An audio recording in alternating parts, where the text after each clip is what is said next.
তো গাইজ এখন না খুব চোর ধরা পড়ছে, ঠিক আছে? কোথায় চোর ধরা পড়ছে ভাবো না, আবার যে বাড়ির কিছু চুরি করে নিয়ে মাল্য যাচ্ছে, চুরি এবার করছে টাকা বা চুরি করছে। এইসব কিছু চুরি করছে না, চুরি করছে কিন্তু একটা দুর্দান্ত জিনিস, ঠিক আছে? সেই দুর্দান্ত জিনিসটা তোমরা কি দেখতে চাও?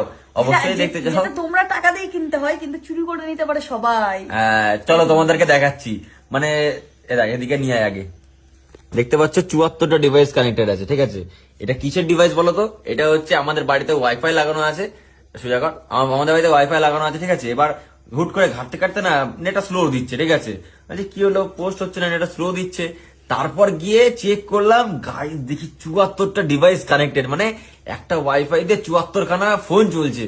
মানে ভাবা যায়, মানে এত পরিমাণে চোর বেরিয়েছে। বলে নে, ঠিক আছে, নে বল ভাই যে দেব আমার লাগবে, এই দরকার ওই দরকার, কোনো ব্যাপার না, কিন্তু এরকম ভাবে নেওয়ার তো উচিত না, ঠিক আছে? তাও আবার একটা দুটো ডিভাইস না, আর না, 74টা না, ডিভাইস। এক মাস প্রত্যেক মাসে নয় না দিলি, 2 মাস 3 মাস পরে টাকাটা দিয়ে যাস, 300 কত করে নেয় টাকা। সে টাকাটা কি বিষয় না, 74টা ডিভাইস ভাবতে পারছো? আমি বললাম 5-6টা ডিভাইস হলেও হওয়া যায়, 74টা বিশ্বাস হচ্ছে না? এই দেখ নিয়ে আয়, এই দেখ দেখ কানেক্টেড ডিভাইস 74 দেখাচ্ছে তো?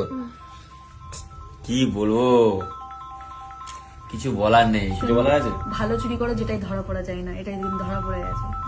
চোর চুরি হলে তো ধরা পড়বে। বাদ দাও, অ্যাশ করো, এনজয় লাইফ।